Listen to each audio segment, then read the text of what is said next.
Jadi silakan bisa dibuka lagi name-nya, ya kita bisa langsung latihan ya. Dan di sini kita akan menjalankan model untuk regression ya. Sebelumnya kita sudah masuk ke classification ya. Jadi sekarang kita masuk ke regression. Saya coba buka yang sebelumnya.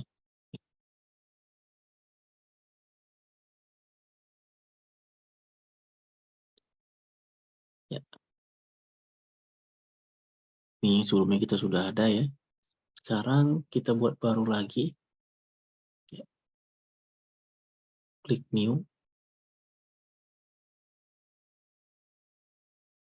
Lalu disesuaikan dengan foldernya ya.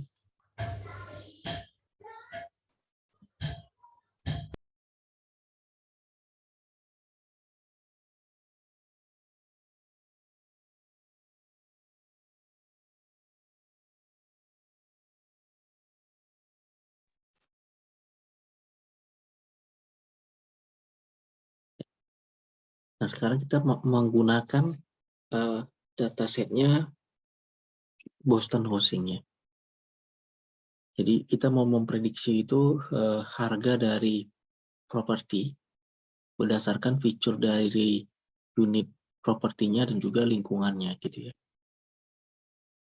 Nah, di sini kita menggunakan dataset ya yang bisa di-download itu cukup banyak di sini, tinggal texting Boston ya, Boston House Price ya. Ini cukup banyak, ada di mana-mana nih. Jadi masuk ke Kaggle ya, itu banyak dataset dan juga code ya, seperti yang sebelum kita jalankan di Python bisa di-download. Nah ini ada housing CSV, ini bisa di-download ya, saya kirimkan linknya.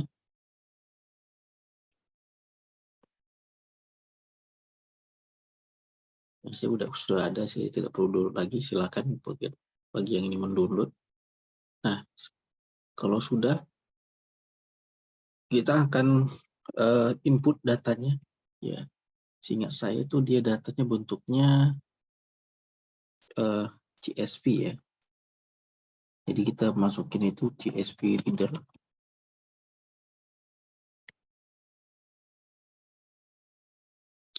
Nah, ini disesuaikan dengan datasetnya ada di mana.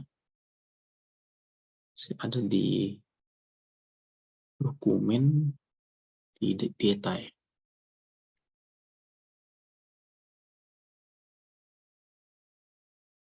Nah, ini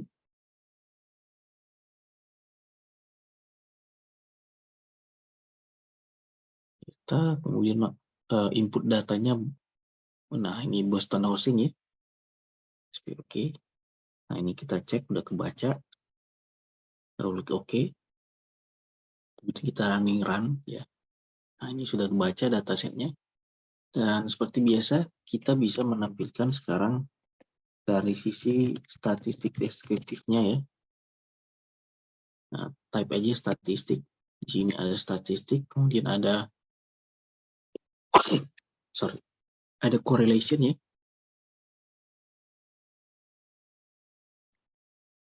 Nah, ini kita koneksikan. Ini cukup mudah ya. Kita running. Sehingga kita dapat hasil distribusinya ya. Kita bisa lihat ini ada terdistribusi normal, khususnya MEDV. Kalau di Kaggle ada keterangan MEDV itu median value-nya. Ya, kemudian ini fitur-fitur dari ada lokasi, ada tax ratio, tax yang dia bayar ya, seberapa dekat ke industri, ada tingkat polusi ya dan macam-macam, tingkat kriminal ya, ini kelihatan. Kalau dalam masalah nih, karena kita menggunakan prediction berbasis probabilitas ya, kita bisa melihat itu dari patternnya. Jadi kalau misalnya modelnya terdistribusi normal kayak gini, berarti ini ada kecenderungan nih kan. Dia ada paling banyak di sini dan ini kita mau jelasin dari predictorsnya apa aja. Nah, kalau misalnya predictorsnya itu juga ada kecenderungan, misalnya tadi terkait dengan distance ya. Nah, ini kan terdistribusi normal ya. Nah, ini cukup bagus nanti dia menjelaskan. Ini dari sisi awal aja, dari sisi visual distribusi ya. Itu udah kelihatan sebenarnya. Nah, kemudian kita bisa lihat juga nanti itu dari variabel yang misalkan dia datar kayak gini nih, flat kayak gini. Ini kurang bagus nanti ini digunakan untuk menentukan si MADV. Nah, nanti kita akan uji secara empirisnya. Apakah benar gitu ya. Dia punya korelasi dan bisa digunakan sebagai prediktor untuk causation. Nah, dari sisi data ya, ini no missing ya. Nah, kita datanya cukup bagus. Ya, kita nggak perlu lakukan imputation ya. Kalau kita mau menggunakan data yang lebih banyak lagi, ini dibuka ya. Nah, ini digeser dulu kanan semuanya. Nah, karena tadi defaultnya nggak semua ya. Terus di sini kita bisa checklist untuk menghitung median value. Bikin juga yang ini udah semua ya. Tinggal yang statistik aja tadi. Terus kita running kembali. Nah, kalau kita lihat kembali ya, dari sisi distribusinya ya. Nah, ini sudah lebih lengkap. Oke.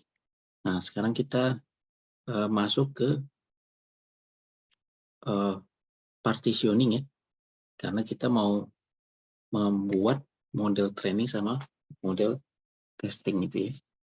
Nah, sini kita gunakan partitioning ya. Dan kalau sebelumnya kita mau kita mau buat normalizer ya, itu juga bisa dijalankan ya. Jadi sebelum masuk ke partitioning, kita normalizer dulu. Nah, itu tergantung nanti pada saat kita menggunakan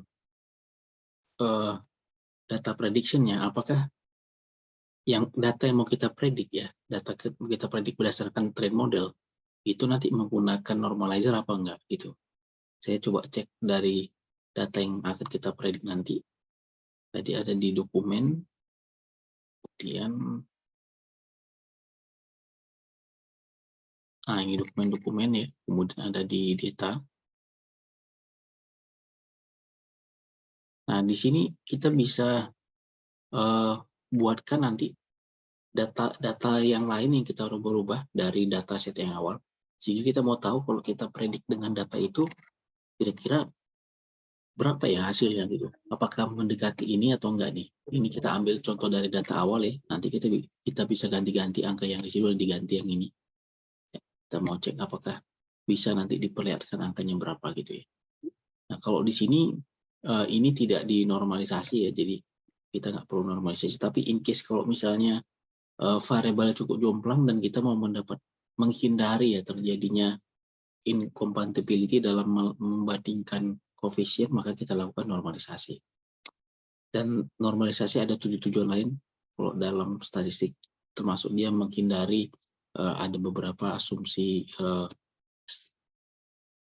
klasik ya, asumsi klasik dari regresi. Oke. Nah, kalau di sini kita bisa langsung koneksikan, nggak perlu normalizer.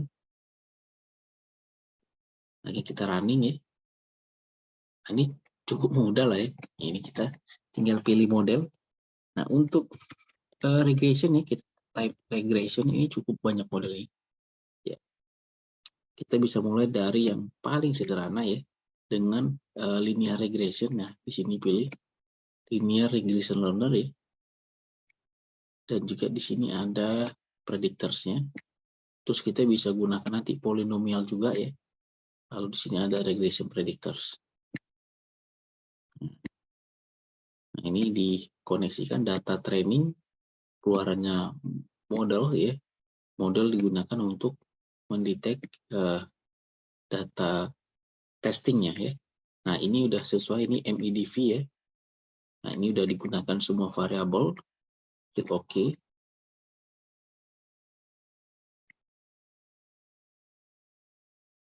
Kemudian nanti untuk menilai akurasi ya, kita pakai scorer.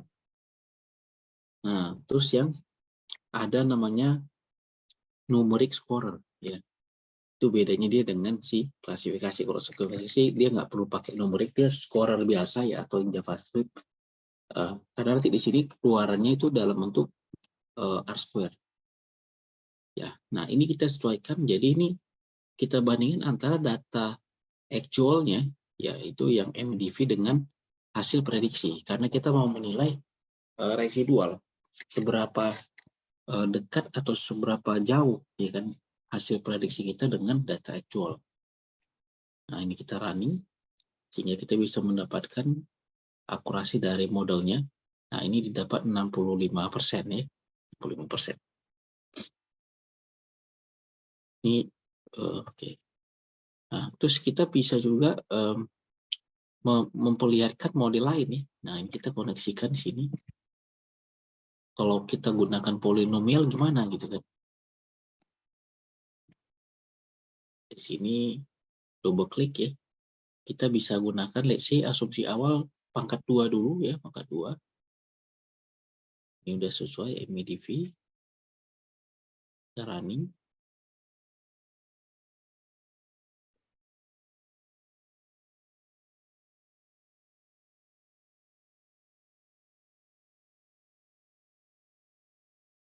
Ya. Nah, ini kita cek. Kalau ada notifikasi seperti ini, kita cek dulu nih ada apa. Kok ada kolom yang ya redundant ya katanya. Ya, tapi that's fine.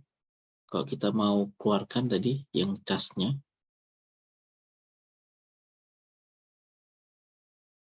kita running ulang ya. Kayak gitu. Terus ini scorer, Ctrl C, Ctrl V. Kita bisa duplikasi ya, seperti menggunakan copy paste, dan kita input MDV dengan prediction-nya untuk mendapatkan hasil dari akurasinya. Nah, di sini meningkat di 78% ya, much better ya dibandingkan yang sebelumnya. Nah, ini beberapa cara kita menggunakan modeling ya, membandingkan model. Lalu kita juga bisa menjalankan dengan model yang lain. Kalau ini dia modelnya eksplisit, kita bisa melihat koefisiennya. Ya, dia ada di sini koefisiennya. Saya mau nambahkan dulu model yang lain yang semakin implisit, tapi dia menggunakan teknik bootstrapping aggregating ya. Jadi dengan splitting ya, dia dicacah datanya, itu nanti mendapatkan hasil yang lebih mendekati pattern dari distribusi data. Saya akan jelasin nanti sesuai dengan yang sebelum kita bahas, ada materinya, itu ada terkait dengan splitting ya, teknik splitting. Jadi kita bagi datanya berdasarkan kita split ya. Nah, ini saya mau tambahkan dulu untuk yang regression yang lain ya. Di sini ada namanya gradient boosted tree ya. Nah, ini lebih bagus biasanya hasilnya. Kita gunakan sini tuh. Kemudian ini predictors-nya ya. Sorry. Cek dulu, ini ada dua yang sini. Ini tadi satu. Nah, ini yang ini ya. Kemudian ini juga ada random forest, learner, sama predictor. Nah, ini cukup banyak ya, kita bisa gunakan. Hingga kita mau lihat, bisa nggak kita menghasilkan model yang lebih bagus akurasinya. Nah, kayak gitu. Nah, ini silakan dikoneksikan ya. Nanti saya berikan waktu untuk koneksikan yang dua lagi. Ini saya kasih contoh aja. Ini dulu Explorer.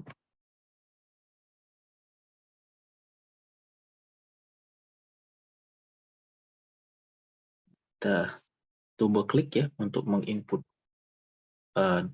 datasetnya. Nah, ini sudah ada ya. Oke, kemudian untuk testingnya juga sudah ada, skornya juga sudah ada. Nah, ini kita bisa running. Nah, ini sih nggak dapat. Kita cek ya hasilnya. Sorry, tutup zoom nih. Nah, ini didapatkan hasil yang lebih bagus ya, di 84%. Ya. Nah, nanti saya berikan waktu ya sekitar 10 menit untuk coba jalankan yang ini ya, biar supaya dapat experience-nya ya. Dan juga nanti dirapikan yang bagian ininya. Kita buat ininya, apa namanya, buat semacam framing ya. Kemarin kita kasih modelnya kayak gini. Lalu nanti dibuat itu apa namanya? Summary-nya ya. Summary-nya menggunakan situation, task, action, and result. Jadi situation-nya ya, saya kasih clue sedikit. Ini kita memprediksi harga rumah berdasarkan feature dari unit rumah dan juga lingkungannya. Terus nanti model yang digunakan ini ya. Nah, nanti dilaporkan model mana yang memberikan akurasi paling bagus. Terus yang berikutnya itu kita laporkan juga itu ya.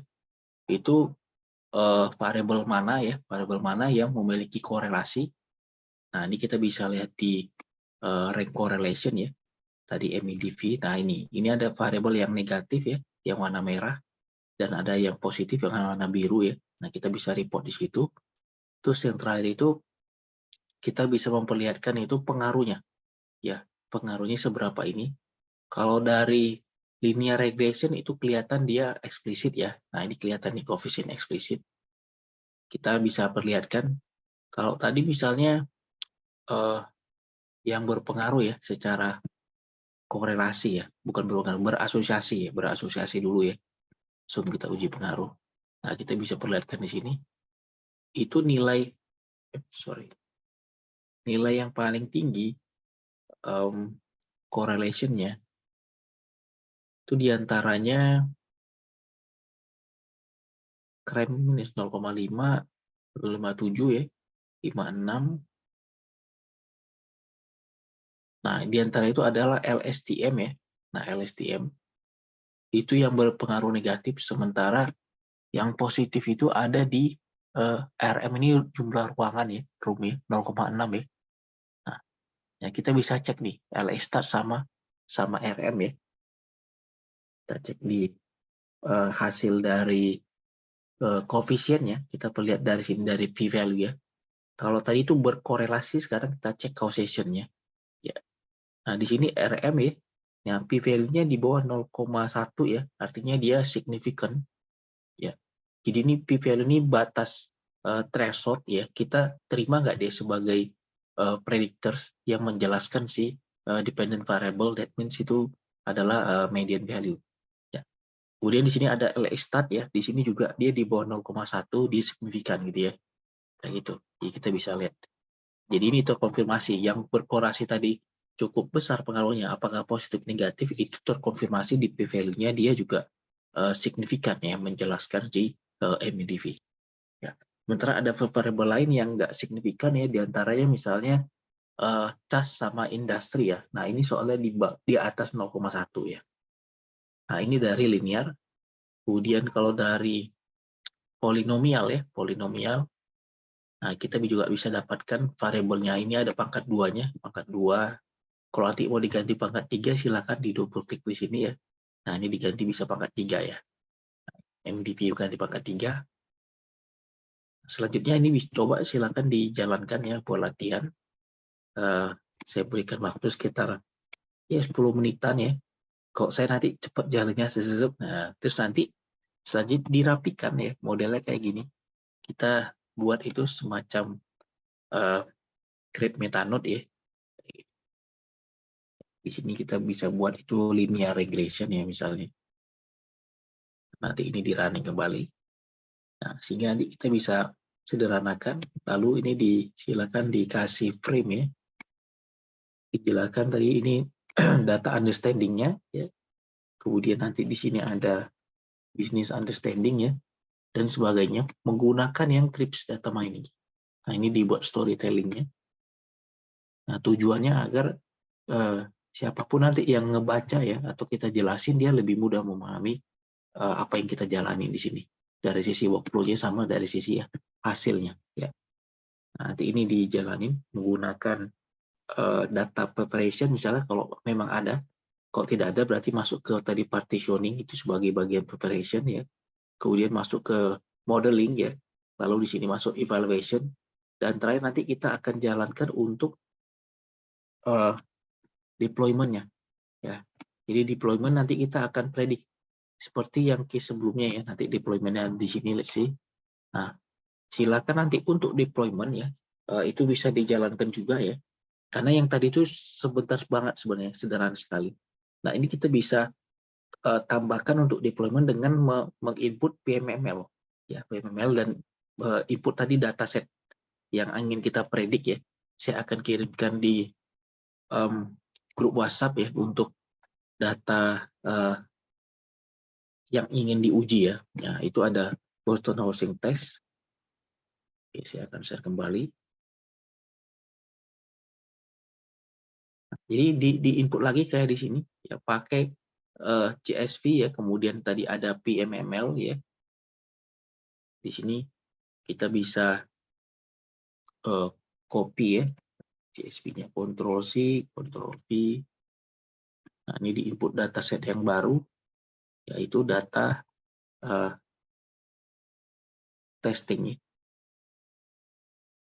Nah, ini diambil, cari Boston.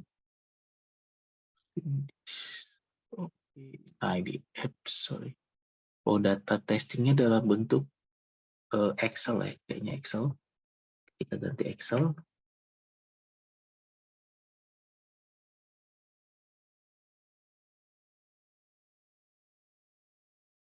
Nah, ini silakan ya, untuk klik.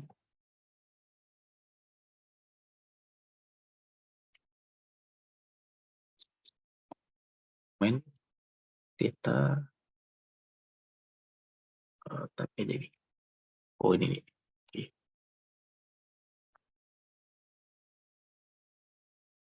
Kita cek ya, sudah kebaca. Nah, ini kita bisa running ya tadi untuk mempredik dari model, nanti dari model yang paling bagus ininya, apa namanya, hasil akurasinya. Ya, misalkan tuh ternyata yang paling bagus itu adalah gradient boosted misalnya ya. Kalau tebakan saya itu karena dia menggunakan bootstrapping ya, model bagging kayak gitu. Dan nanti ini diambil ya dari misalnya tadi gradient bootstrapping. Nah, ini kita harus ngambil dari sini kalau bisa dikoneksikan ya. Tadi PMML ya. Bisa dulu ke sini biar mudah disambungkan. Nah, ini bisa ya. Nah, ini silakan nanti ya. Ini selanjutnya masuk ke PMML-nya yang di sini ya. Nah, kayak gini ya, ada dua nih. Ya, nggak bisa langsung. Kalau yang langsung ya, biasanya hanya PML 1. Kalau ini dia jadi ada dua. Nah, ini ke sini dulu nanti.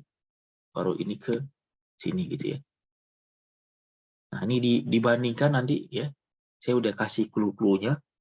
Terus di sini nanti kita bisa perlihatkan itu tabelnya ya, view data namanya. View data itu ada di sini, tabel view ya.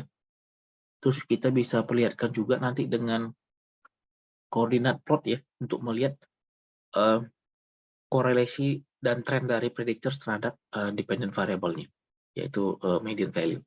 Nah, kita bisa ngambil itu di koordinat plot. Sorry. Scatter bukan, dia ada di ini paralel koordinat plot ya. Dan kalau nanti mau melihat hubungan satu-satu ya, kita bisa bandingkan dengan apa namanya, kalau yang sudah menginstall ini JavaScript-nya ya, kita bisa pakai 2D density ya, 2D density plot ya. Nah, di sini kita bisa gunakan juga ya untuk memperlihatkan korelasi dan distribusi di awal ya, untuk memahami data. Kita bisa sini termasuk nanti untuk yang hasilnya. Nah, ini saya contohkan untuk yang apa namanya, untuk awal ya. Ini kita bisa gunakan misalnya antara tadi RM dengan MEDV ya. Nah, maksimum number rows-nya 1000. Nah, ini di running. Nah, kita bisa lihat sebenarnya teman-teman sekalian ya. Kita bisa lihat tren dari dataset kita dengan 2D density correlation yang itu menampilkan korelasi dan distribusi. Ini belum nampil, wait a second ya. Nah, ini sudah ya. Jadi semakin banyak ya jumlah ruangan ya, jumlah room dalam rumah, maka harganya juga semakin tinggi gitu ya. Nah, makanya saya sampaikan tadi, kita bisa melihat di awal ya, itu melatih statistical dan computational thinking. Ketika kita lihat tuh trennya, RM itu dia distribusinya kayak gini, MEDV juga kayak gini. Ya, meskipun ada yang di sini ya. Ini yang membuat tadi errornya jadi naik gitu misalnya. Tapi kalau datanya buru-buru rapi banget kayak gini, wah itu bagus banget nanti hasilnya. Atau dia misalnya skew pun ke kanan atau ke kiri itu bisa cukup bagus. Tapi kalau dia ada 2 distribusi, 3 distribusi, bahkan itu merata, itu bakal sulit diprediksi. Karena kita menggunakan teori kemungkinan ya, teori probabilitas distribusi dari data gitu. Ya, dan ini saya kira paling gampang kan banyak orang bilang buat apa sekolah ya kan, buat apa belajar, belum tentu jadi orang kaya. Nah, itu dia ngelihat yang di sini mungkin yang gagalnya. Yang gagal itu hanya sedikit sebenarnya. Kayak 2-3% ya kan. Dulu kan ada cerita heboh dia udah master katanya di Jerman sebagainya, tapi ternyata jadi apa namanya katanya? Jadi driver gitu ya. Driver taksi gitu. Dan itu heboh di mana-mana, jadi dimasukin surat kabar. Nah, itu yang diberitakan outlier, termasuk juga yang diberitakan tuh outlier yang nggak sekolah tapi jadi founder startup, itu heboh gitu kan. Karena yang dicontohkan dibilangnya Mark Zuckerberg ya, yang sebenarnya Mark itu dia nggak sekolah karena dia memutuskan nggak lanjut kuliah di Harvard. Dan dia drop out-nya dari Harvard gitu, yang masuknya susah banget ya, dan ya background-nya anak orang kaya yang secara akses pendidikan dan sebagainya, termasuk dia tinggal di negara yang akses pendidikan ekosistemnya bagus. Jadi sulit sekali dibandingkan. Itu 1 in million. Nah, jadi itu kalau dalam statistik ada namanya beberapa bias ya, namanya itu namanya ada waktu itu ada case ya. Kenapa mereka menambal pesawat itu di bagian yang sering kena tertembak gitu, yang pesawatnya balik. Padahal pesawat yang nggak balik itu tertembaknya di dekat engine, ya, bukan di bagian sayap dan sebagainya gitu. Nah, itu ada di beberapa stats link ini sering saya share juga ya. Nah, itu menjelaskan bahwasannya terjadi bias karena hanya melihat dari outlier, ya kan? Padahal kita dalam statistik itu kita melihat pattern kecenderungan. Kita bisa lihat bahwasannya ya orang semakin punya pengetahuan, punya keterampilan, itu secara performance-nya itu makin bagus, ya kan? Kecuali tadi yang dia outlier, berarti ada something sebenarnya masalah dia, tapi orang nggak melihat dari faktor yang lain-lain tadi gitu. Dia hanya lihat, wah dia udah ini tapi gagal gitu, kayak gitu. Nah, ini sekaligus buat kita semangat terus nih belajar ya, bahwasannya itu berpengaruh, ya itu berpengaruh. Saya bisa sampaikan ini, saya udah melalui itu gitu. Jadi kok misalnya ada orang bilang nggak perlu sekolah dia kaya raya segala macam, saya bilang justru kita kalau kamu dengan sekolah lebih bagus ya, kamu bisa lebih sukses lagi dibanding yang sekarang tanpa sekolah gitu. Dan saya ngerasain pada saat saya undergrad ya, master, PhD, itu saya sekolah lagi. Tentunya itu dari sisi pertama ya dari sisi pengetahuan, pengalaman itu berbeda ya. Kemudian termasuk juga dari aspek kesejahteraan. Cuman bedanya saya jarang apa namanya ngasih tahu angka-angka apa kan nggak etis gitu ya. Dan ya tapi saya tahu saya dapatkan makin naik terus gitu. Jadi itu ini yang mengindikasikan bahwasannya memang ada pengaruh gitu ya. Nah, ini kita bisa ganti-ganti teman-teman, bisa kita ganti-ganti ya. Predators ya. Tadi kan RM sama LSTAT ya. LSTAT dia negatif ya. Nah kayak gini kelihatan ya negatif ya. Jadi ketika LSTAT-nya dia nambah, maka MEDV-nya dia akan turun ya. Dan ini kita bisa lihat itu LSTAT itu apa ya. Nah, itu cek di notebook di sini. Tadi yang dikirim linknya itu lower status of population ya kan. Jadi ini ukuran dari kalau di UK itu namanya deprivation ya. Deprivation itu ukuran lingkungan ya, kenyamanan lingkungan gitu ya. Kalau di sini lower status population. Jadi kalau banyak ya lingkungan kelas bawah gitu ya, maka harga rumah akan terkoreksi gitu. Nah, ini sekali lagi nih dari data ini ya, dataset ini ada di Amerika ya, dan dataset ini kemarin saya gunakan juga untuk running apa namanya di jurnal yang kita publikasikan itu ada untuk menjalankan dengan Bayesian ya, Bayesian. Kemarin saya baru dipublikasi. Jadi kita selain running project ya, kita juga intens doing research. Nah ini datasetnya sama ini di sini ya. Dan saya sering masukin paper di sini karena pertama ini kontribusi buat daerah asal ya di Medan ya. Dan paper saya masukin udah 3-4 kali semuanya diterima dan nggak perlu ribet-ribet saya. Kalau masukin Scopus takes time. Saya nggak punya waktu banyak untuk lakukan back and forth untuk revisi-revisi. Jadi saya cari paling pragmatis saja. Dan untuk paper lain saya banyak publikasi di sini ya, 3-4 kali, dan ada yang menggunakan di awal-awalnya itu menggunakan NIME ya. Jadi teman-teman misalnya mau tahu kira-kira NIME ini bisa buat apa ya sebenarnya, gitu ya. Kalau secara publikasi di sini saya ada beberapa yang sudah dipublikasikan ya.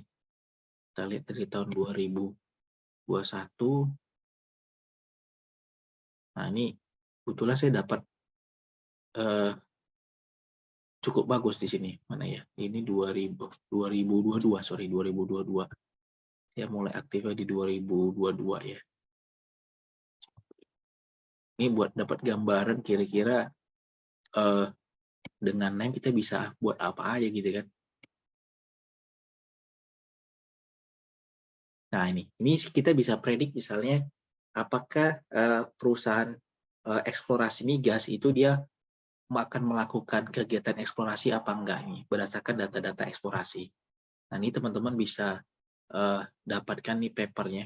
Terus ini untuk melakukan fraud detection ya. Nah ini juga saya pakai NIME juga ya. Ini paling gampang-gampang aja, pragmatis saja. Jadi running di NIME ada datasetnya, dapat insight-nya, tulis ya, publikasi. Itu aja. Ya cepat gitu kan. Gini dari tesis saya sebelumnya di ekonomi di UI. Sebelumnya kita pakai statistik dengan Stata ya. Nah saya gunakan NIME karena di sini pakai machine learning-nya. Nah ini, jadi ada model deployment-nya nih. Nanti deployment ya kan. Ini bisa di-download ya. Nanti buat sebagai bahan tambahan ya. Nah ini nanti ROC-nya saya akan jelaskan nanti after teman-teman latihan ya cara menampilkan ROC.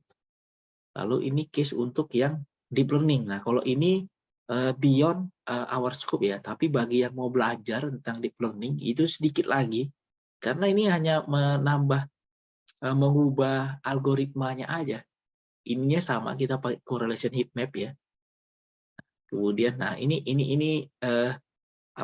pre-training ya, karena datanya extremely imbalance ya, maka kita lakukan di sini ada pre-processing ya. Kemudian untuk framework ya menggunakan Keras ya, karena kita running deep learning ya. Nah ini digabungin semuanya dari pre-training, kemudian framework untuk deep learning, lalu di sini mendapat modelingnya. Terus di sini deployment-nya kita bisa perlihatkan. Jadi misalnya kita buat nih, bisa nggak dari 5 transaksi yang kita duga terjadinya nah ini akurasinya ya cukup bagus jadi 99%, dan ini jadi 90% sudah terhindar dari overfit.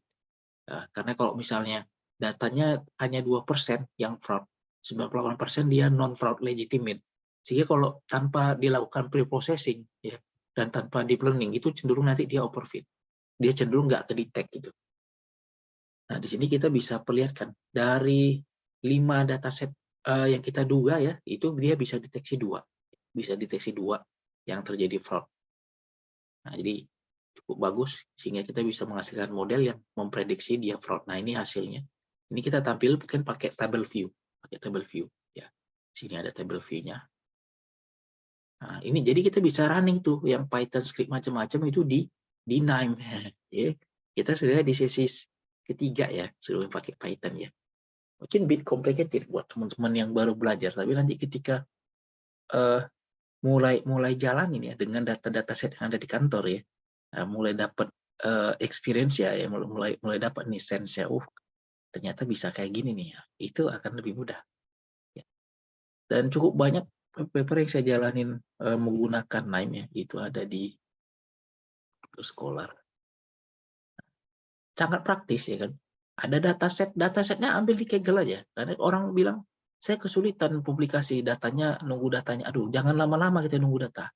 Ambil data di Kaggle ya kan, running name-nya, tulis, langsung submit. Ya, gitu aja, cepet jadinya. Makanya saya banyak, paper saya banyak.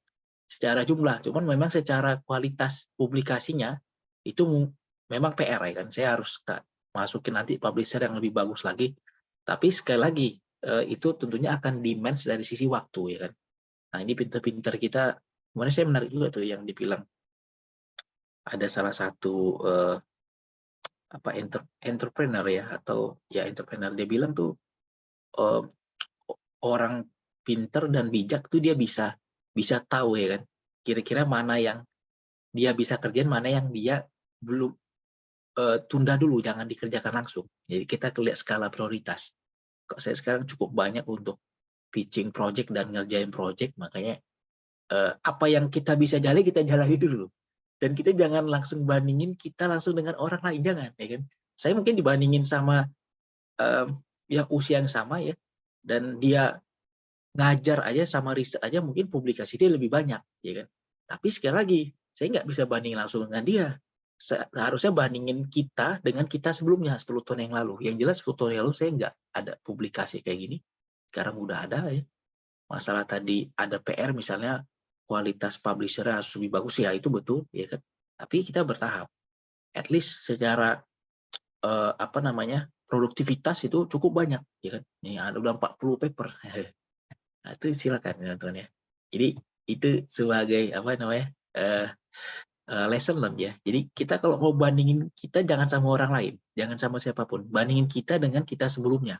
Ya 5 tahun lalu atau sama 1 tahun yang lalu. Apakah ini makin nambah terus ya, ini kita makin bagus terus, ini makin bagus ya. Termasuk ya tadi yang secara non akademik ya, karena kita profesional ya, kita lihat performance kita di perusahaan ya. Kalau sebagai entrepreneur, performance bisnis kita ya. Nah, itu yang akan membuat kita lebih bahagia itu ya. Oke. Nah, ini silakan ya untuk di running yang ini tadi ya. Saya berikan waktu sekitar 10 menit ya.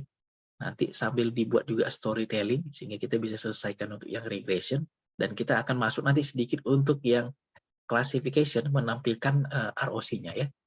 Baik, saya berikan waktu sekitar 10 menit, silakan ya. Oke, saya share screen aja.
Jika ada yang mau ditanya, bisa silakan japri ke saya juga ya. Atau bisa langsung. Ada yang mau bisa, juga bisa. Kita akan mulai kembali sebentar lagi. Kita menunggu yang lain kalau ada pertanyaan ya.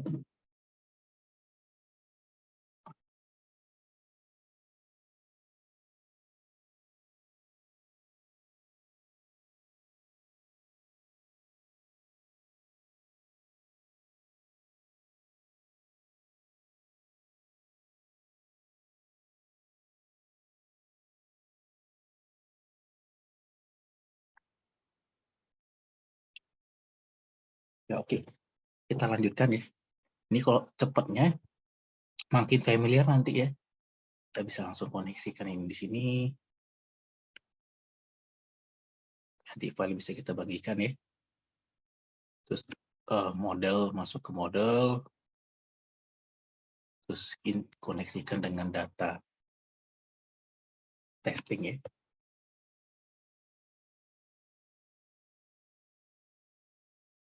Nah, agar sederhana yang ini kita buat dalam bentuk metanode. Namanya polynomial regression. Ini juga sama. Gradient boosted ya.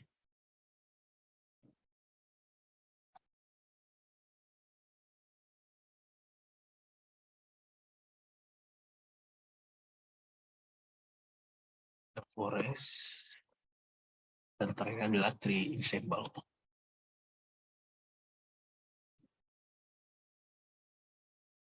Score kita copy paste. Nanti kalau makin lama makin cepat. Oh ini mesti dikeluarin dulu lagi ya. Karena apa namanya? Mesti ditampilin dulu tadi ya. Mesti di-expand dulu ya. Dikoneksikan baru bisa disembunyikan.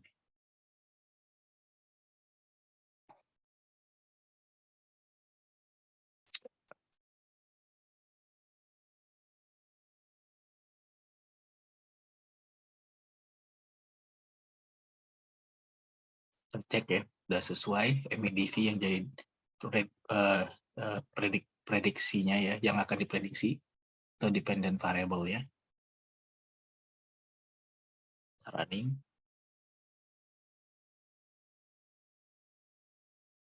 Oke. Oke. Training udah, training dengan data training, kemudian di sini belum jalan kan. Oh no configuration available.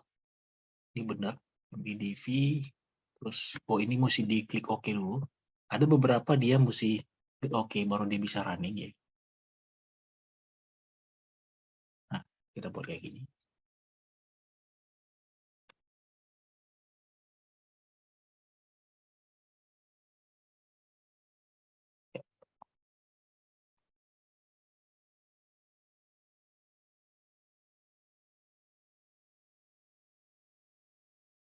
Dan kita running semuanya. Ya, sudah dapat ya. Nanti kita bisa cek masing-masing dan ditulis di bawah ini. 77% ya. Itu ya tinggal dirapi-rapin aja. Ini saya biar cepat aja. 7 ya. Kemudian di sini sama 77% juga.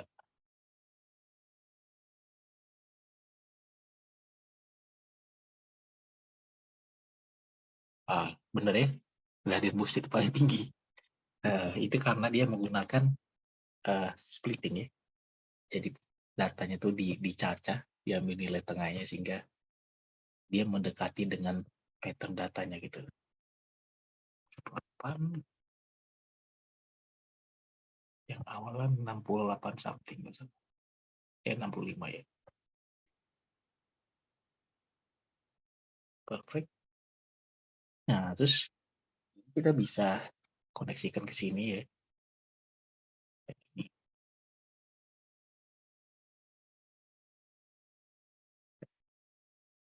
Di koordinat plotnya yang udah oke sudah. Ini kita bisa show untuk tabel view dan parallel koordinat plot ya. Nah, ini juga bisa dijadiin jadi dashboard ya. namanya gini, kita buat beda aja komponen biar beda sama yang model sebutnya ya. Nah, kita bisa perlihatkan.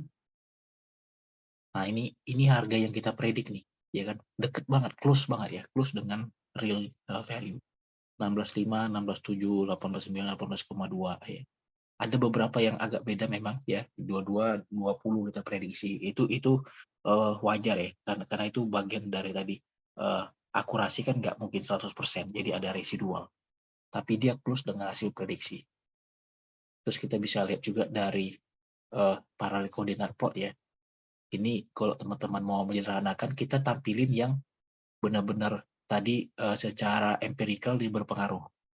Ya, misalnya MDV ya, atau sama prediksinya dengan, nah kita mau jelasin dia, nah ini kita lihat dulu ya. Nah ini rata-rata berdekatan, gitu. Kecuali yang ini dia cukup beda nih, bedanya 8 poin ya. Tapi yang lain ya itu cukup close ya, artinya cukup bagus model yang prediksi ini, dan kita tambahin yang tadi punya korelasi tinggi ya, sama p-value terkonfirmasi dia memiliki causation ya, jadi significant variable. Terus di sini ada LS-stat misalkan ya. Nah, nggak usah semuanya, jadi sehingga nggak blur insight kita. Nah kita bisa lihat di sini, ya kan? Kalau misalnya LS-statnya naik, itu MEDV dan prediction itu cenderung turun. Ya kan? Kita bisa lihat kecenderungan dari baik variabel yang kita select maupun yang di luar ini. Saya gimana biar supaya cari select yang lain. Nah kayak gini misalnya. Ya. Nah LI statnya turun ya kan, MEDV-nya dia naik. Jadi LI stat itu memiliki korelasi negatif predictors ya. Karena ketika dia nambah maka prediksinya turun ya, and vice versa. Sementara kalau RM itu dia berbanding lurus ya, berbanding lurus. Nah, ya kan, ini tinggi. Maksud dari kalau ini rendah, ya jumlah kamar sedikit, dia juga sedikit. Ya, bisa kelihatannya. Ini cara lain menampilkan correlation ya, namanya parallel coordinate plot. Jadi dibuat paralel gitu ya. Kalau cara biasa ada pakai scatter plot. Cuman scatter plot itu hanya satu predictors. Paling bisa kita ganti-ganti lah kayak ini tadi ya. Kalau ini bisa sekaligus gitu. Nah, ini jadi udah jadi kan, dan ya nanti ini bisa dibuat ya starnya ya kayak gini. Ini saya ngambil copy paste dari sini aja biar cepat formatnya. Atau juga bisa gunakan file sebelumnya yang udah dikirim ya di grup ya. Nanti ini how to predict ya property price. Kita perform data mining bla bla bla ya kan. Actionnya predict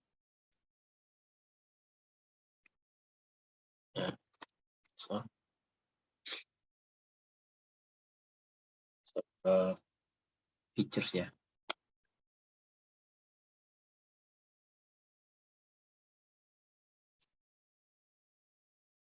Kayak gitu ya. Terus kita tampilkan mana yang paling which kind of significant variable ya.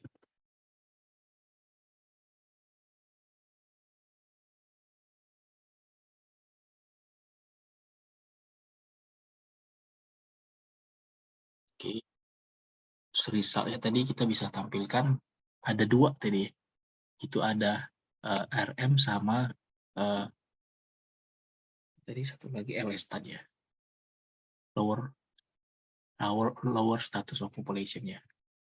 Dengan model yang paling bagus ya, base trend model itu kita dapatnya gradient boosted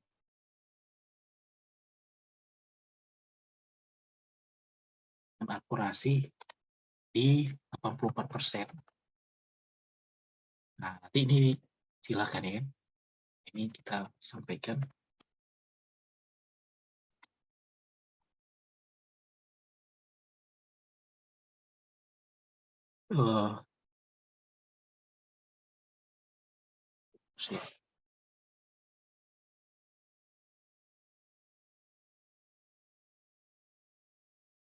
profit and lower status persen ya, persen lower status.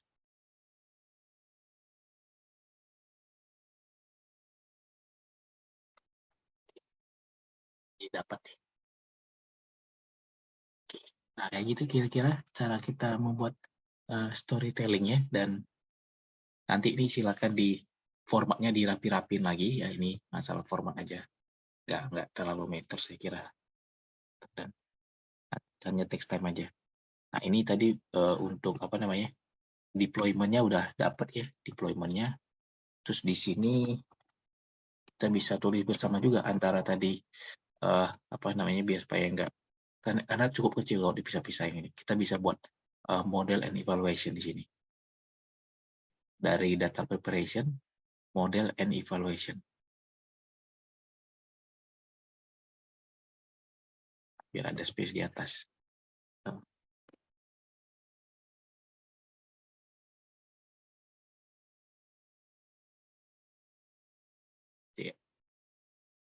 Silakan. Ini ini edit-edit aja. Mungkin saya nggak perlu jelasin semuanya karena itu bisa dijalanin ya nanti sendiri ya, bagian ini. Biar supaya waktu kita lebih efektif dan sini masuk ke data.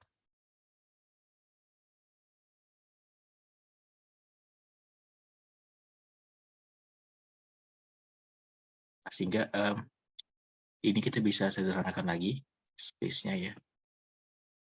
Ini cukup penting kalau nanti teman-teman mau jadikan ini sebagai lampiran report ya. Misalkan kita diminta manajemen ya untuk menentukan model profitabilitas di produk kita gitu. Ya, kita bisa menggunakan data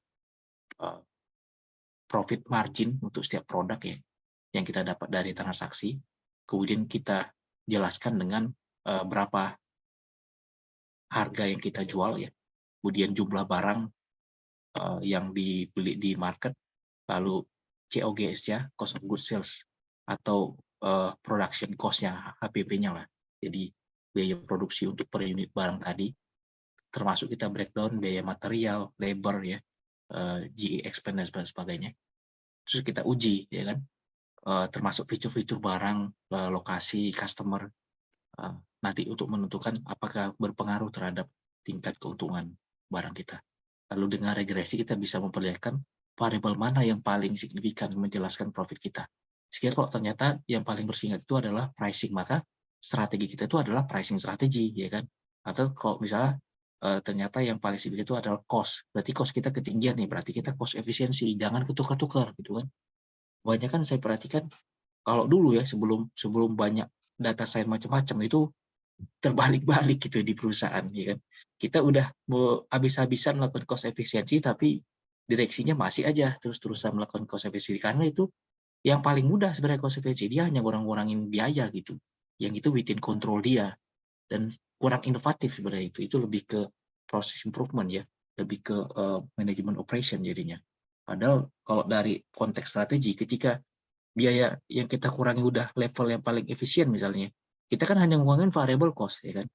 Kita bisa mengurangi itu variable cost sama menunda investasi gitu. Kalau memang dia nggak profitable ya kan. Tapi kalau dia sudah dalam batas udah baseline yang mau dikurangi lagi, justru nanti akan mengganggu proses produksi gitu. Kualitas produk kita, delivery akan terganggu.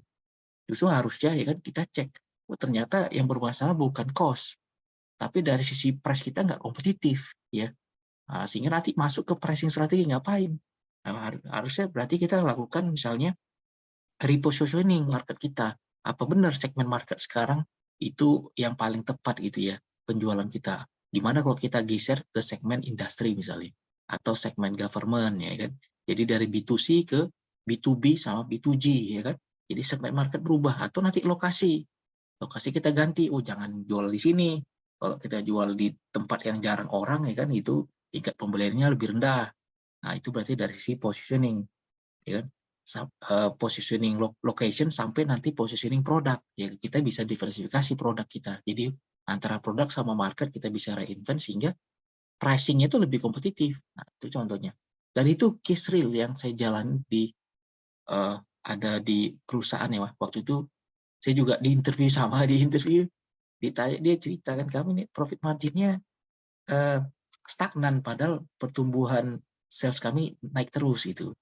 Nah ternyata dan dia sampaikan kami udah melakukan efisiensi cukup konsisten setiap tahun, tapi ya profit margin kami ya segitu-gitu aja gitu. Padahal total revenue dia bertambahnya lumayan gitu. Total revenue tumbuhnya di atas 15%, tapi profit marginnya hanya 3,5% gitu. Itu masalah. Jadi setelah dikaji ya kan, kalau itu saya waktu itu konsisten yang saya sampaikan di interview itu bukan cost efisiensi saya bilang, karena kan tadi informasi sampaikan udah dalam 5 tahun kami melakukan cost efisiensi. Nah boleh jadi karena marketnya yang nggak kompetitif gitu, dan setelah dikaji secara model bisnis benar, ya kan, karena dia banyak proyek itu kayak penugasan pemerintah, perusahaan itu semi kuasi government ya, jadi state owned enterprise, sehingga harganya nggak kompetitif, ya kan? Artinya perusahaan harus mendiversifikasi sebenarnya dari sisi market sama layanan. Oke, kita menjalankan penugasan pemerintah, tapi kita juga buat ya produk layanan yang bisa yang lebih kompetitif gitu. That means itu kita bisa mendapatkan segmen market yang berbeda dengan model bisnis berbeda. Nah, itu kita masuk ya ke industri karena willingness to pay mereka lebih bagus gitu. Kayak gitu contohnya ya. Jadi dari analitis gini kita bisa mendefine itu strategi perusahaan kita, ya kan? Dalam konteks taktikal tadi ya. Kita memilih jual apa, di mana, ya kan? Di segmen mana, itu tataran taktikal. Sampai nanti ke tataran corporate strategy, ya kan? Kita bisa melihat tuh portofolio manajemen kita.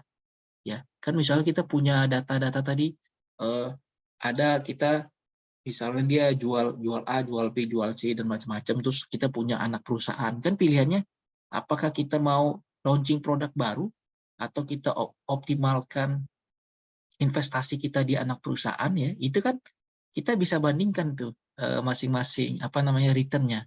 Dan kalau kita punya data set sebelumnya, ya kan, yang menjelaskan data-data produk sama data portofolio, kita bisa gunakan dengan regression membangun modelnya, ya kan. Lebih bagus mana nih kita develop untuk produk baru ya dengan budget research development, atau ya kan kita gunakan untuk investasi di anak perusahaan misalnya kayak gitu. Nah itu bisa diuji. Sekali lagi kalau tadi kita lengkap ya data set yang di situ ya. Umumnya perusahaan itu data-data transaksi lengkap. Tapi kalau data corporate itu nggak banyak, tapi ada. Cuman dia modelnya agregat juga nggak banyak. Tapi data-data penjualan itu banyak datanya. Data delivery, ya kan. Kita bisa mau ngecek nih kepuasan pelanggan kita dari tingkat kita telat apa enggak nih delivery layanan produk kita. Nah, kita bisa lihat tuh faktor-faktor apa yang menyebabkan dia telat gitu. Termasuk kita bisa evaluasi misalnya vendor. Kita udah punya data 200-an pengadaan ya kan. Terus kita dapat profil dari si vendor. Nah, terus sama realisasi pengerjaan. Dia telat apa enggak, add quality apa enggak gitu. Nah, terus nanti kita gunakan itu sebagai label yang mau kita prediksi berdasarkan feature si vendor ya, kemudian feature dari project ya, kemudian lokasi project ya. Nah, nanti kita bisa lihat kecenderungannya. Oh ternyata kok misal dia pengalamannya kurang, dia nanti akan telat penyelesaiannya gitu. Atau kemampuan keuangannya itu kurang bagus, dia akan telat. Nah itu akan terlihat ya. Jadi ini tuh logik dari machine learning ya, statistical computational thinking ya. Kita udah bisa perlihatkan model-model kayak gitu. Nah ini sekarang kita masuk ke ROC. Ini ROC yang lokal sama JavaScript sama aja. Bedanya yang ROC JavaScript itu dia lebih interaktif ya. Nah ini tujuannya kita mau membandingkan beberapa model ya. Untuk itu kita perlu menampilkan scorer namanya. Sorry, bukan scorer, joiner. Ya. Nah, kita akan menarik itu dari si ya predictors ya. Nah, ini perlu dibuka kembali nih yang ini. Karena sebelumnya kan kita udah lock kayak gini ya. Sebelum ada joiner ya. Nah, ini harus di expand lagi ya. Oh, berarti satu-satu. Ini agak text time. Nanti saya kasih contoh beberapa aja. Yang lain bisa dijalani nanti ya. Ini saya contohnya buat dua aja. Nanti yang lain tinggal joinernya aja ditambahin. Running kembali ya. Nah, ini sorry, bisa dari sini nggak ya? Kayaknya bisa sih. Oh, bisa, sorry. Bisa. Ini undo bisa ya, undo bisa. Nah, ini kita cukup dari sini ternyata ya. Dari sini. Oke, ini contoh aja.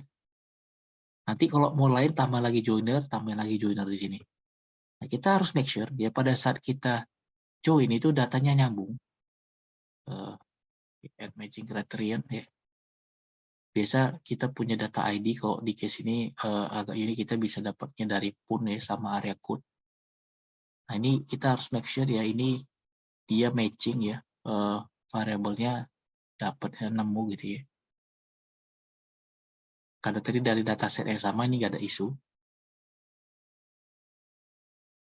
Kita running.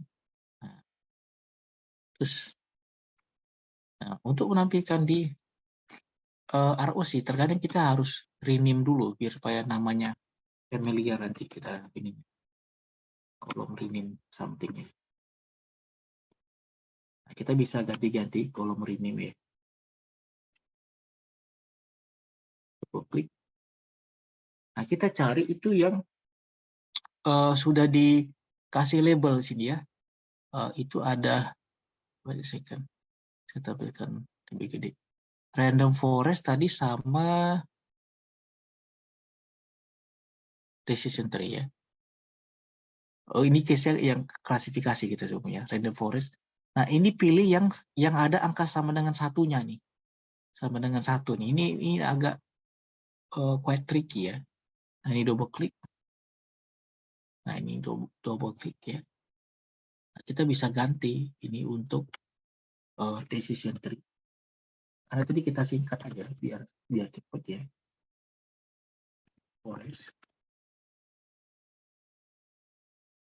Ya, itu lebih tricky yang di sini, dan kita running. Dan show di ROC-nya. Di ROC ini gunanya kita bisa bandingkan akurasi antar model. Ya, nah ini yang diisi itu adalah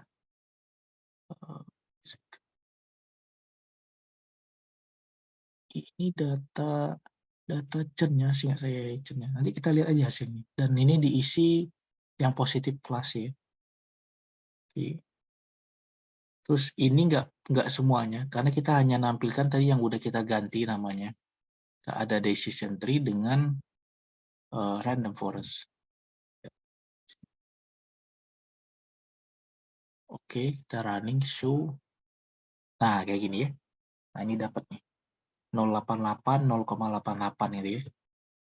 Ya, kita dapat akurasinya sebelumnya seperti itu ya. Jadi ini kita bisa secara bersamaan membandingkan ya. Ada sedikit perubahan ya, karena yang ditampilkan di sini yang positif kelas saja. Ya, tapi ya nggak beda-beda jauh ya. Ya, oke. Nah, nanti silakan di joiner yang lain ya, tampilin ROC-nya ya. Sehingga kita punya beberapa ya. Ya, kayak gitu. Nah, ini silakan nanti ini dilanjutkan untuk data modeling, berarti di sini yang model comparison ya. Kita bisa tambahin.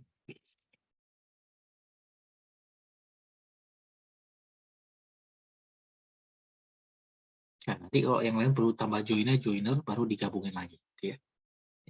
Terus nanti di sini catnya lebih dari lebih dari 2 jadinya. Oke, ini saya close.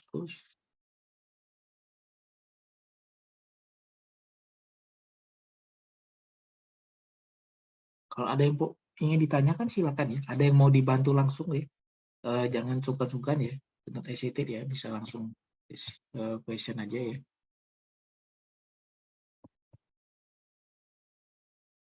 Oke, kita save. Nah, ini kita save. Nah, terus kita sekarang masuk bagian akhir untuk clustering ya, clustering. Untuk clustering, saya akan jelaskan sedikit ya logiknya, dan tadi untuk menampilkan kenapa bagging ya, bootstrap aggregating itu memberikan akurasi yang lebih bagus ya, relatif lebih bagus. Itu ada di materi NIME kita ya.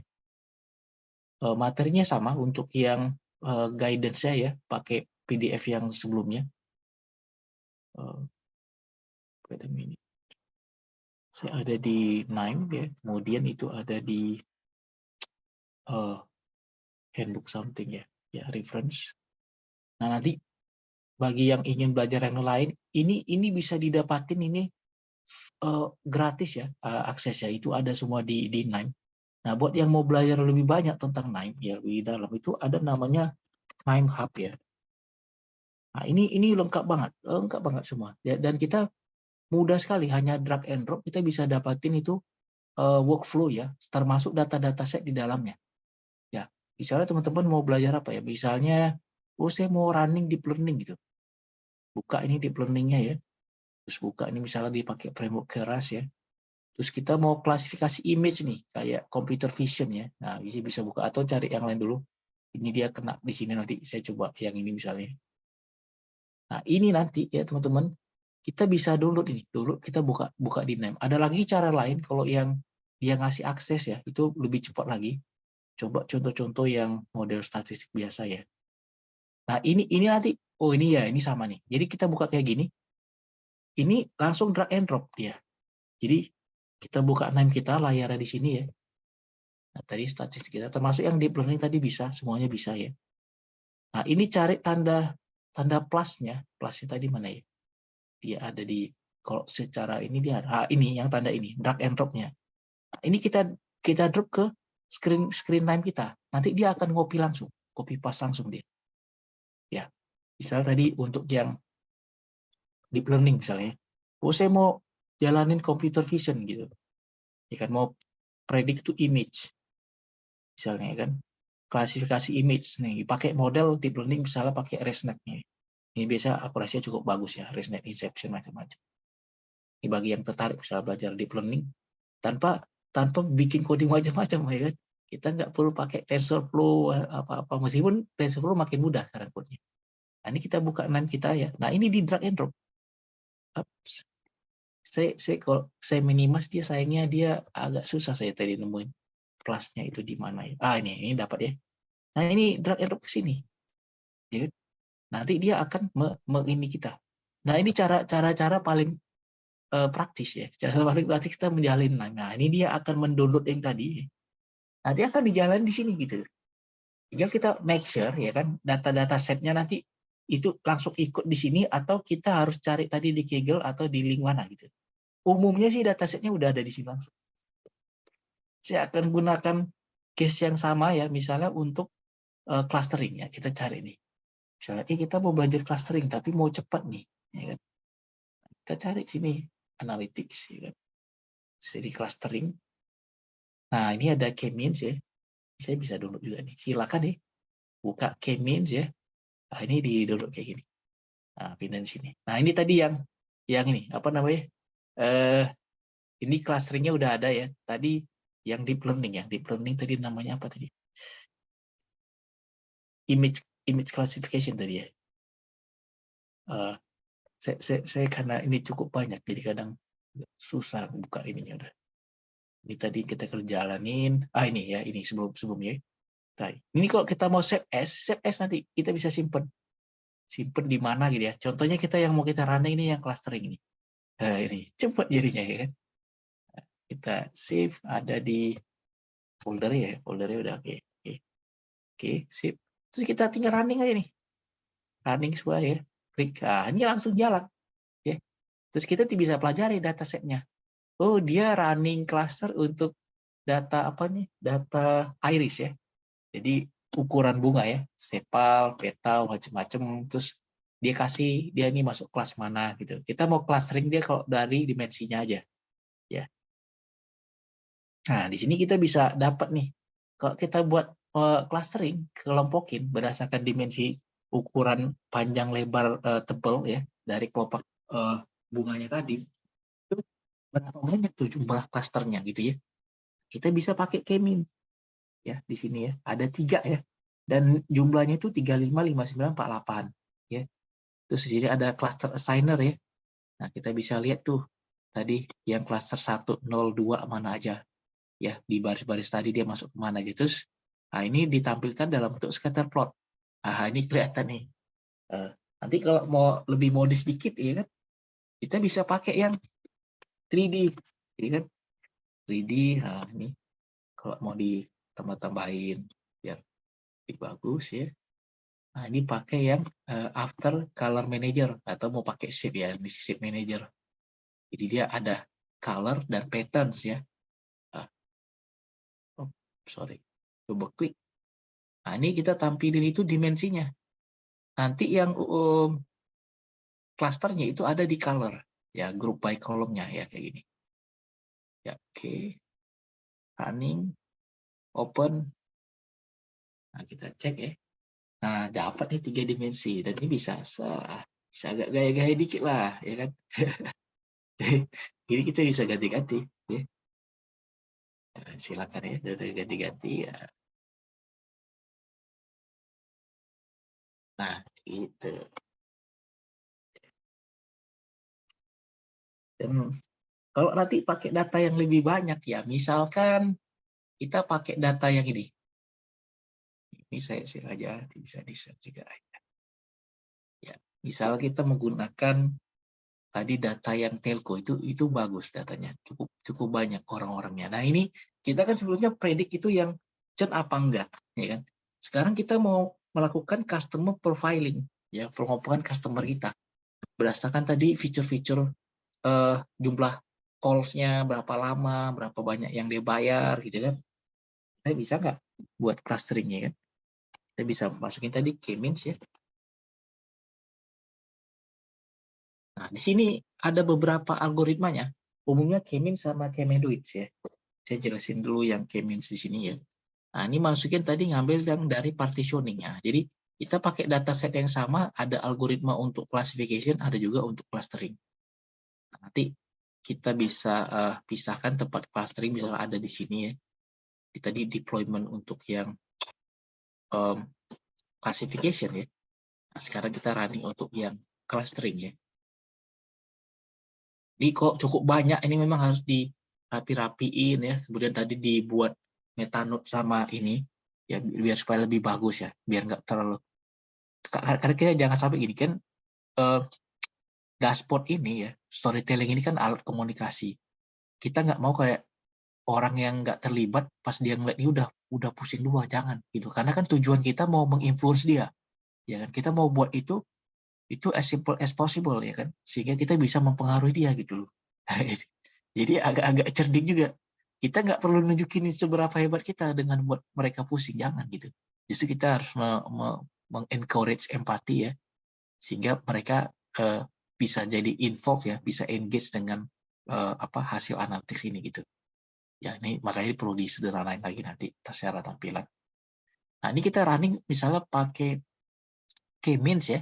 Nah ini kita bisa dari K-means, terus di sini ada assigner ya, langsung masuk color manager ya. K-means. Nah ini ada assigner.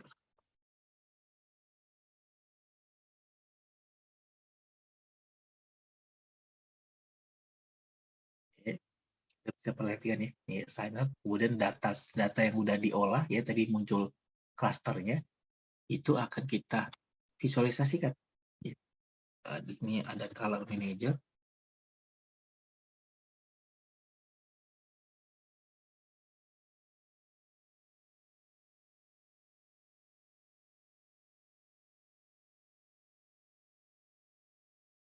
Untuk yang K-Media juga sama konfigurasinya.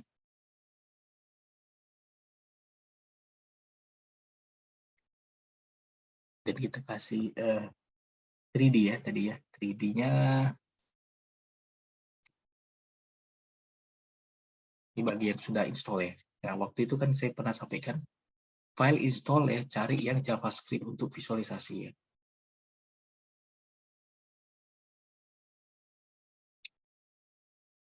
Oke, kita cek ini ada yang merah, berarti inputnya belum ke detect ya.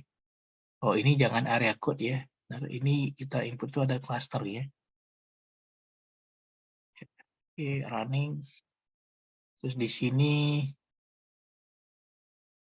ini kita input. Oke, sama ya, oke, sama charge lah. Chatnya itu ada di ini cluster. Double klik. Oh,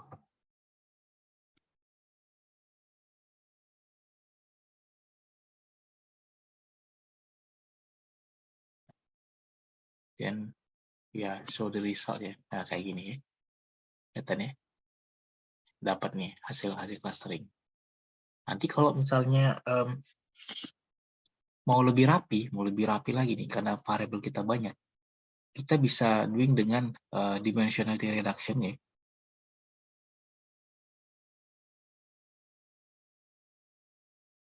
Nah, itu ada namanya PCA ya. Jadi ada PCA compute sama PCA apply ya.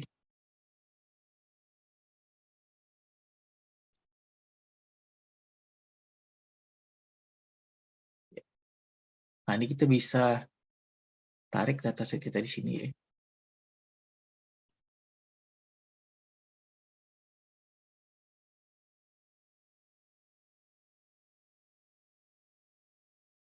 Nah, ini dia menggunakan explain variance analysis ya dengan agent values. Agak bit technical, tapi teman-teman nanti kalau penasaran bisa di googling ya atau pakai ChatGPT apa sih yang dimaksud dengan PCA, dan di materi itu juga ada. Tadi saya bisa bahas sedikit ya. Nah, ini kita input semua variabel yang kita jadikan sebagai elemen dari principal komponen yang mau kita sederhanakan dia menjadi key komponen apa aja gitu. Kecuali yang nggak berhubungan kita nggak perlu. Misalnya nomor telepon itu kan nggak ada ya. Nggak ada. Ini running semua. Nah, kayak gini. Dan di sini kita bisa dapat nanti itu prinsipal komponennya kayak gini, prinsipal komponen ya.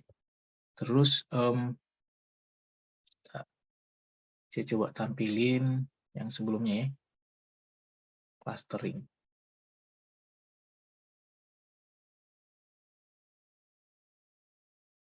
Nah, setelah dapat kita PCA-nya, ya kita mau tampilin dengan hasil yang dia lebih bagus nanti tampilan. Jadi ini ada PCA ya. Saya udah running di sini ada waktu itu pakai LDE ya, LDE di normalizer dulu, normalizer LDE. Nah, ini saya copy paste konfigurasi ini biar lebih cepat. Nah, terus nanti masuk ke means ya dan macam-macam ya. Nah, kita tampilin kayak gini. Ini bisa kita kontrol C ya. Terus ambil lagi yang tadi. Jadi ini salah satu flexibility dari NAM ya. Kita bisa gunakan untuk copy and paste ya partial or the whole workflow ya. And then kita copy paste into new worksheet-nya. Tadi ada di sini ya. Oke. Oops. Sorry. Sini. Ini kita bisa gunakan ya. Nah, dari normalizer ya, normalizer. Nah, jadi data kita masukin sekarang ke normalizer ya.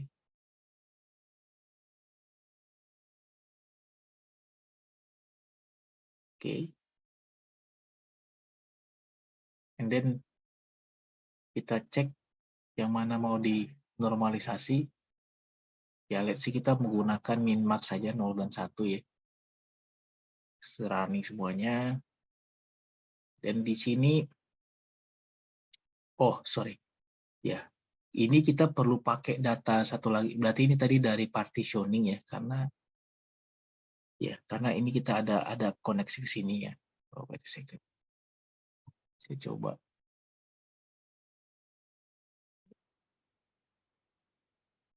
Clustering tadi mana dia? Clustering.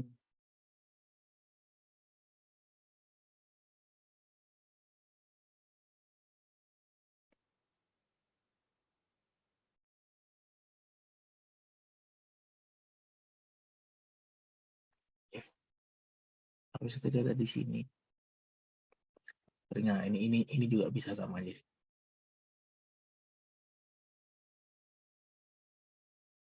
Oh, nggak semua kita. Oh ya, ini LTE, oke.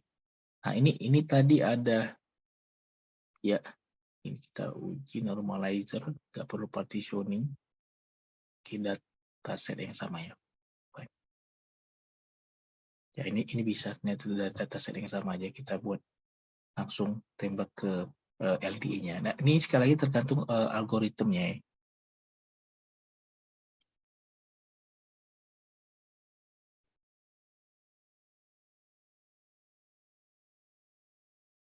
Kita buat target dimension 3 ya. Nah, sekarang udah nampil dan kita bisa bandingkan hasilnya ya dengan sebelumnya. SMS tadi yang di input itu adalah PCA-nya. Ini dia bukan PCA-nya karena tadi ini ada cluster 1, 2 dan sebagainya. Tapi kalau kita ganti dengan LDA-nya, nah kayak gini. LDA 0, LDA 1, LDA 2 ya. Oops, sorry, kok belum berganti nih. Ini belum berganti ya. Saya harus make sure lagi. LDA benar 012.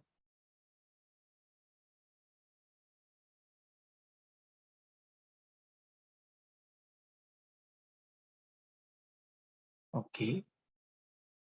Nah, ini kemungkinan, oh sorry, kita harus ngambil dari dataset. Tapi ini sebelum normalizer ya. Cek, sorry. Cek ya. Ya ini, oh ya benar. Ya, jadi kita bandingkan dia dengan data sebelum dinormalisasi ya. Nah, ini kelihatan ya.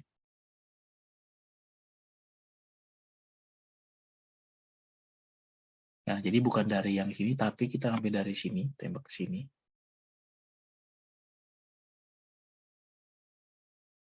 Dan kita tampilin lagi. Nah, ini ya, hasilnya lebih bagus. Ya, kelihatan ya. Ini kalau saya tampil lagi dari awal.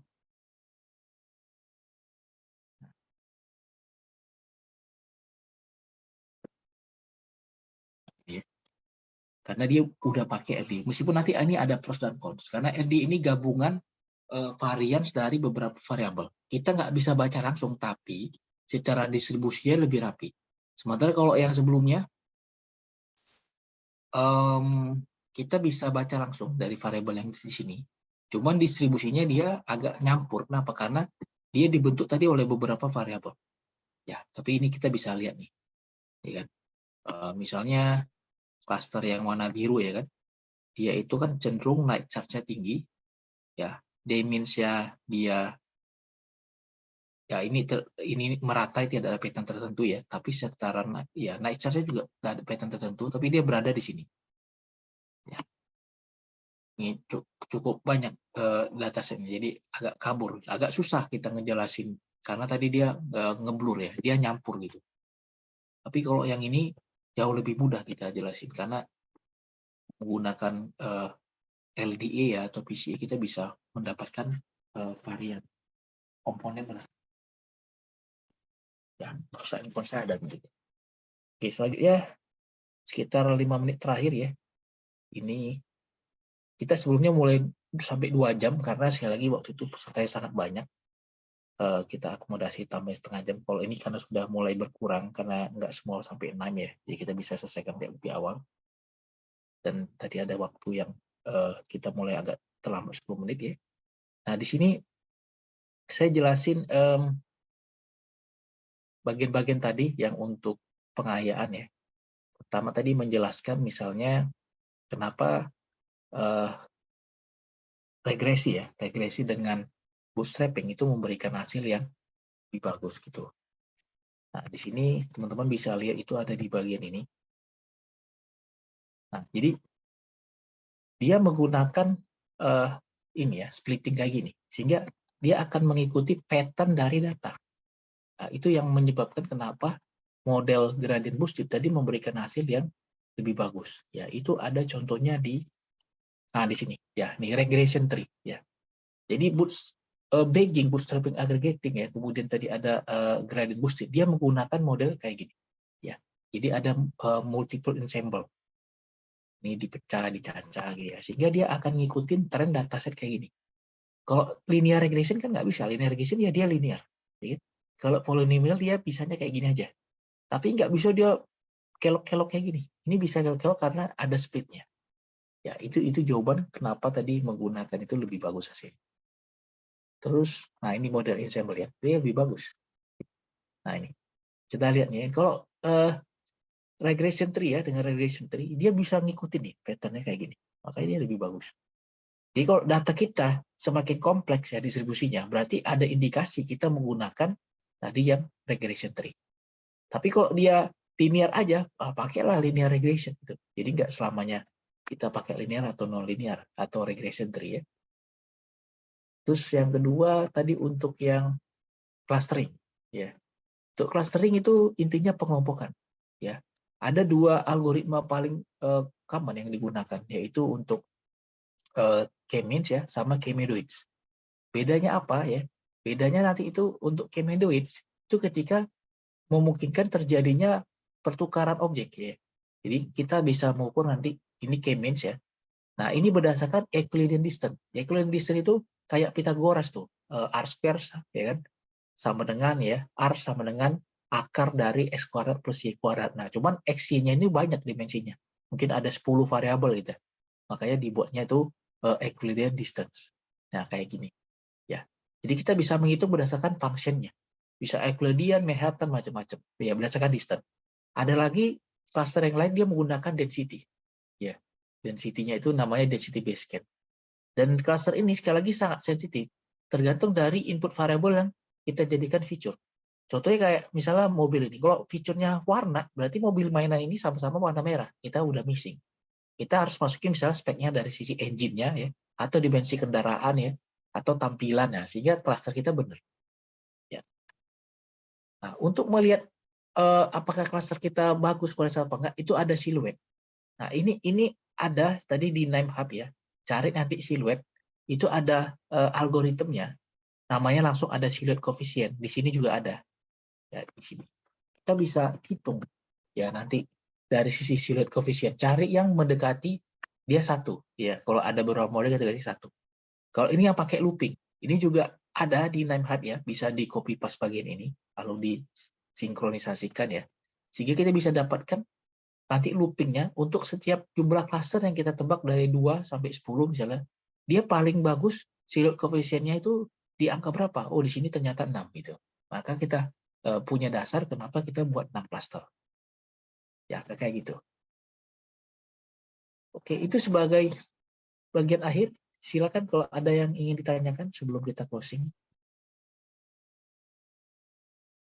Cukup banyak ya materinya dan ya sekali lagi ya takes time memang untuk ini. Tapi secara keseluruhan itu saya bisa katakan ya itu sama kayak kita belajar 6 bulan ya udah dirangkum di masterclass ini gitu ya. Tinggal teman-teman sebaiknya internalisasi ke apa yang dikerjakan, jalanin di perusahaan atau di university atau lagi riset apa, terus langsung digunakan, ya kan, gunakan itu bagian dari internalisasi. Kita bisa modifikasi sehingga kita dapat knowledge yang baru, experience yang baru, dan once itu terakumulasi berlanjut terus, maka itu akan menjadi kompetensi gitu ya. Oke, kira-kira itu dari kita. Nanti akan dikirimkan file latihan tadi ya, termasuk untuk dan nanti bagi teman-teman yang apa namanya ingin bertanya ya, itu bisa juga disampaikan di grup sekarang atau nanti ada juga dari Mbak Wita akan dikirimkan grup untuk join alumni ya. Itu cukup banyak networking di sana dan kita bisa bagikan informasi tentang kolaborasi project ya atau vakansi atau ada scholarship ya buat inilah buat networking kita. Itu bisa di grup alumni ya. Dan teman-teman kalau misalnya ada yang ingin ditanyakan juga bisa langsung DM saya gitu ya. Sekali lagi ya keep learning, keep doing ya. Dan ada yang mau ditanyakan kira-kira di akhir? Kita cukup banyak ya, ada cukup 3. Kalau kita kenal waktunya agak lumayan. Tapi nanti kita sambil berkenalan ya di LinkedIn sama di WhatsApp itu ya. Mungkin jika ada yang mau ingin ditanyakan silakan. Kita buka mungkin kalau ada yang mau ditanyakan atau ada yang mau dibantu langsung silakan.